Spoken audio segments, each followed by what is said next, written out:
Time now for sports on 104.7 The Cave. Here's Ned Reynolds. Mike, the intern, Ned Reynolds in the studio Thursday morning. So last night, Missouri State Bears. Tell me some good news. Wish I could. Man, it's just been not a great season. Well, when you're winless in the conference, 0-7, that's not a great season. There's really not much you can say about the game. The Bears got blown out right from the very start. They never had the lead in the game. Playing Southern Illinois for the second time in 4 days, a most unusual piece of scheduling. And in all honesty, in the Bears' defense, of which there wasn't a whole lot, Des White, the leading scorer, didn't play because of medical issues. But there's other players on the team who can pick up the slack, and they did not do so. The Bears shot only 32% from the field. Southern Illinois, 54%. Oh my. 73-51. The Salukis win.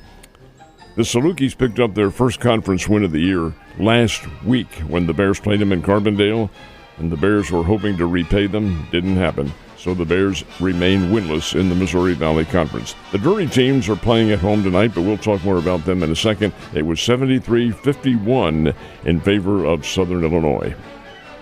Not a good season, like I said. And I'm sure the turnout wasn't that great either. Actually, it was. Really? It was one of their better turnouts of the year. Now, this is painful. A better turnout of the year. 3,025, I think. It's like double from what the last one you told me. It sure was. Man, well, hey, you know what? Keep going, and maybe they'll start winning. Maybe that's the key. Maybe they just need the thunderous roar of the crowd out there. So do your part. Get out there to the next Missouri State basketball game. Now, speaking of college basketball, when do the Panthers come home? They are home tonight. They've been on the road now for seemingly an eternity. It's been about 2.5 weeks. But tonight they are home. The Lady Panthers play at 5:30, and the men play about 7:30, 7:45 against a conference opponent. And that conference opponent is McKendree College from over in Lebanon, Illinois.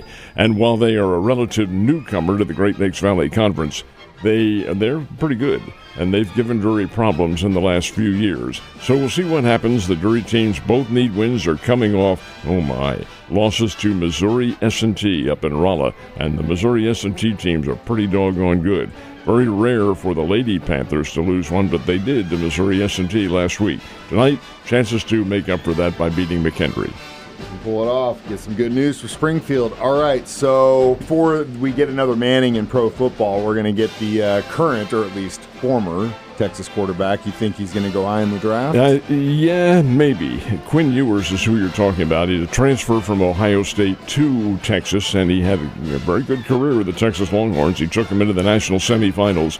He's ready. He needs to go to the NFL and needs to clear the way now for Arch Manning, the youngster and the relative, of course, of the Manning family, who has been sitting on the bench and collecting time. All right, the Manning kid is ready, and he has a great arsenal of weapons. He'll help the Texas Longhorns, who, incidentally, Mike, for what this is worth, their first game of the year next year is at Ohio State. That's the team that knocked them out of the playoffs just the other day. So when they take the field again, there's Ohio State on the field. Only this time the game will be in Columbus, but that is next August is when they play. But the new quarterback, Arch Manning, he'll take over, and I think will do a very good job. Talked a little bit about this the last time we chatted, but from what you told me, it seemed like everyone showed up for that game at Great Southern Arena last night. In a way, Mike, that's a bit painful to talk about, too, because the crowds at Bears games are just inexplicable. They're so small. For instance, in their last game, they had one of their all-time lowest crowds ever. And while the team is struggling, I understand that. Hey, it's our team. We need to get out there and root them home to victory. Well, last night they did have over 3,000, and that's one of their bigger crowds of the year. And that's sad to say that just over 3,000 when the arena seats 11,500. Well, they did have over 3,000. Will they come back? Not the way the Bears played that on last night's game. Got shelled right from the very start and ended up losing 73-51. Still winless in the conference, and the season's only about half over. Not a good look at all. But, hey, at least they had people showing up for whatever reason. Hopefully they continue to do so. Tonight we do have the Tournament of Champions kicking off, don't we? It does begin. Tonight, actually late this afternoon, 4:30 will be the first game. Springfield Central is taking on Bullis Prep. Now, very few of you are familiar with Bullis Prep, but it's a very fine prep school in the Washington, D.C. area. and athletically they're very, very good. So that'll be the first game at 4:30. And then at 6, Link Academy from down in Branson is meeting Millennium. And that's a team coming in from Arizona to play here in the Tournament of Champions, which, Mike, is now considered to be the best high school tournament of its kind in the nation. It's a very, very good competition. At 7:30, one of the original schools to play when the Tournament of Champions began back in the mid-1980s, Christ the King from New York City will come in, and they will play Milton High from Alpharetta in Georgia. Milton High is a public school. They play for the Georgia State Championship and have won it on several occasions. And look through the name of athletes who've been there. They have a whole slew of them who played. One of them kind of struck a familiar bell, Dexter Fowler, who played here at Hammons Field, partially as a Cardinal and partially as a member of the Colorado Rockies organization. He's from Milton High. Anyway, they have a very good pedigree. Final game tonight will be around 9:30. Oak Ridge from Florida will take on the Springfield Parkview Vikings. We'll see what happens. 4 more games tomorrow and then 4 games on Saturday.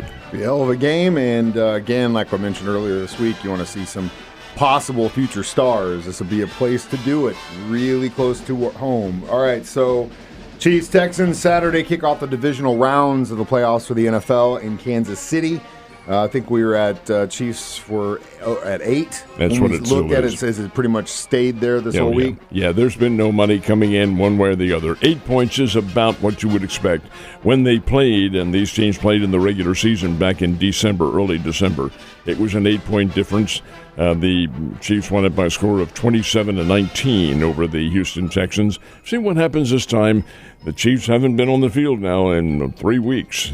What are they going to display? And it's going to be cold up at Arrowhead Stadium on Saturday afternoon, but the game kicks off at 3:30. Of course, hear all the action right here at 104.7. Here's the thing. You got practice earlier this week. The only player that did not practice was McCole, which is incredible. And it goes to show what I think you and I think you agree with me on this, is we need to find another way to get another bye in that schedule.